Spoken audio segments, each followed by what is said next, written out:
Ramai rakan-rakan kita buat lawatan ke Indonesia, nak lihat sendiri proses pengundian di Indonesia.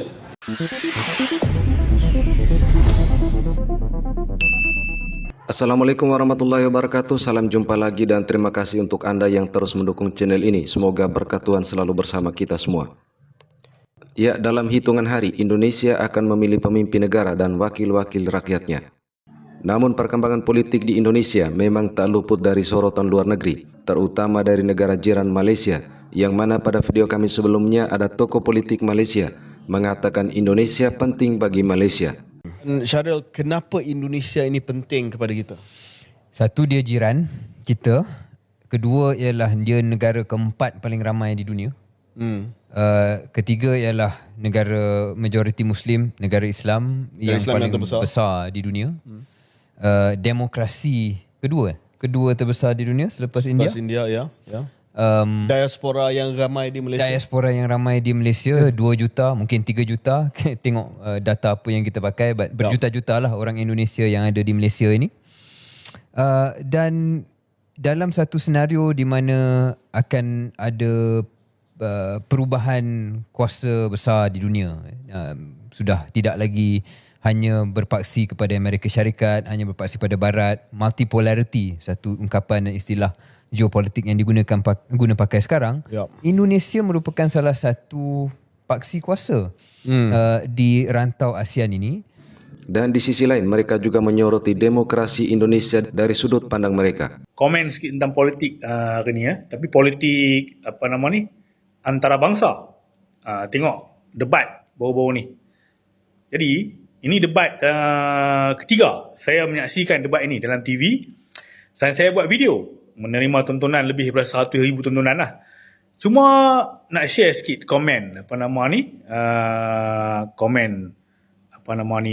yang ditulis ni lah. Politik matang, Indo debat, di Malaysia asyik tepuk atap je. Tuan-tuan, jadi mereka dalam sekarang ni daripada parti yang berbeza mereka ni. Ketiga-tiga ni, ada yang daripada parti PDI, Megawati tu, ada yang daripada parti Nasional Demokrat Indonesia. Jadi mereka pun ada juga pertelingkahan. Tadi saya baru sembang dengan kawan saya, sahabat saya orang Indonesia, rakan semengajian saya. Jadi mereka pun ada juga pertelingkahan. Sekarang tambah-tambah sekarang ni dalam grup-grup WhatsApp, kumpulan dan sebagainya, pertelingkahan. Yang ni sokong Anies, yang ni sokong Pak Ganjar, kawan tu sokong Pak Prabowo. Tetapi mereka bergaduh masa pilihan raya sahaja. Jadi ni kawan saya cakap lah. Jadi ni sekarang ni bergaduh lah ni sehingga bulan Februari pemilihan. Tapi selepas keputusan telah dibuat, telah dipilih siapa yang menjadi presiden dan calon wakil presiden, selesai. Tak ada lagi dah politik-politik ni semua. Tak macam kita. Dah selesai daripada tahun 2022 bulan November dah selesai. Kerajaan dah terbentuk dah. Masih lagi kemelut politik ni tak berakhir. Masih duk bergaduh lagi. Masih duk dengar lagi. Mula-mula apa? Langkah London. Lepas tu langkah apa ke pula? Sekarang ni langkah Dubai pula. Langkah demi langkah demi langkah. Kan?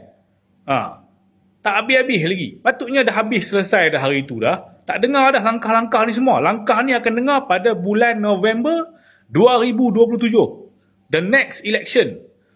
Ni baru dalam setahun lebih saja. Indonesia kalau pilih tu 5 tahun selesai. Politik tu dah habis dah. Masa untuk menjalankan tugas sebagai presiden dan wakil presiden. Membangunkan negara. Penyatuan semula. Pak Jokowi dahulu, Prabowo ni adalah lawan politik dia. Tapi selepas menang calon presiden, dia ambil Pak Prabowo ni jadi Menteri Pertahanan. Sebab apa? Nak kurangkan polarisasi tu. Perpecahan tu nak kurangkan, bersatu semula. Pilihan raya dah habis dah. Marilah kita bergabung semula demi Indonesia. Semangat itu tidak ada pada kita. Tuan-tuan, tak ada semangat cintakan negara tu. Tak ada. Masing-masing dengan orang kata apa, nafsu syahwat masing-masing nak merebut kekuasaan, padahal orang kata apa, masa itu ketika itu telah tamat pada bulan November 2022. Jadi ini satu yang kita kesal lah dengan politik di Malaysia ni berbanding dengan Indonesia. Sekarang politik baru tak boleh kekal musuh sampai bila-bila. Saya ambil contoh di Indonesia. Prabowo 2 kali lawan Jokowi. Dan undi mereka perolehi dekat. Hanya selisih tak sampai 5%. Jokowi lawan Prabowo lawan Jokowi. Hari mengundi selalunya saya ada di Jakarta. Selisihnya begitu dekat. Okey, Jokowi jadi presiden, dia menang. 4 tahun yang lalu sekali lagi mereka lawan, Jokowi menang lagi. Tapi perkara yang mengejutkan dilakukan oleh Jokowi, dia undang Prabowo masuk dalam kabinet dia. Dia lantik jadi Menteri Pertahanan. Menteri Pertahanan Indonesia amat hebat, karena di bawahnya dekat 1 juta ABRI, Angkatan Bersenjata Republik Indonesia, banyak hebat. Tapi Jokowi berani lantik musuh politik dia jadi Menteri Pertahanan.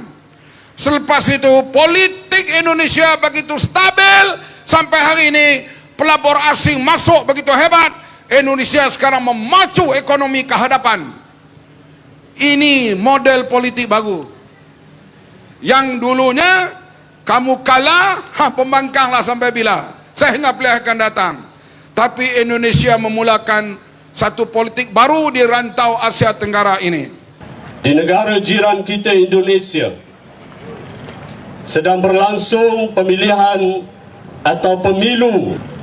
Mereka, rakyat Indonesia, pengundinya lebih 100 juta orang.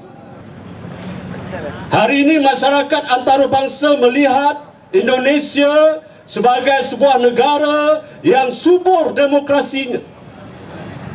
Tuan-tuan dan puan-puan sekalian, ramai rakan-rakan kita buat lawatan ke Indonesia, nak lihat sendiri proses pengundian di Indonesia. Mereka melihat bagaimana semua parti-parti yang bertanding, lebih daripada 10 parti yang bertanding di Indonesia, mereka diberikan hak sama rata dalam proses nak berkempen kepada rakyat, nak beri penerangan kepada rakyat. Semua calon-calon diberi ruang masuk dalam televisyen. Tak macam Malaysia, sekejap-sekejap Najib, sekejap-sekejap Rosmah, besok Najib balik, malamkan Rosmah balik, tak ada orang lain.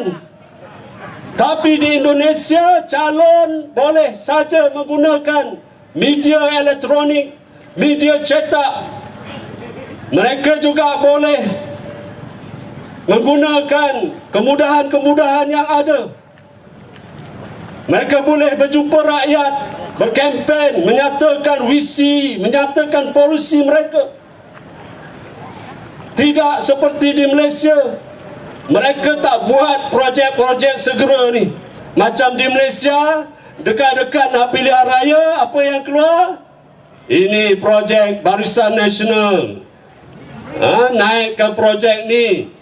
Masjidnya dah rasmi lagi kali keempat. Panggil Menteri Besar rasmi. Tapi ini tidak berlaku di Indonesia. Ya, Indonesia sebagai negara yang majemuk atau negara plural merupakan realitas dalam komunitas Indonesia yang tak mungkin dipungkiri ataupun dihindari. Bangsa Indonesia yang terdiri dari ribuan pulau, ratusan bahasa, suku, ras, golongan dan agama dalam ketatanegaraannya berasaskan pada Pancasila, sehingga demokrasinya pun juga menganut demokrasi Pancasila, yang mana dalam sistem demokrasinya mengejawantakan nilai-nilai dari sila-sila yang ada pada Pancasila, sehingga menjadi tanggung jawab setiap anak bangsa yang berada dimanapun untuk menjaga dan meningkatkan nilai-nilai demokrasi ini. Oke, terima kasih sudah mengikuti video ini. Wassalamualaikum warahmatullahi wabarakatuh.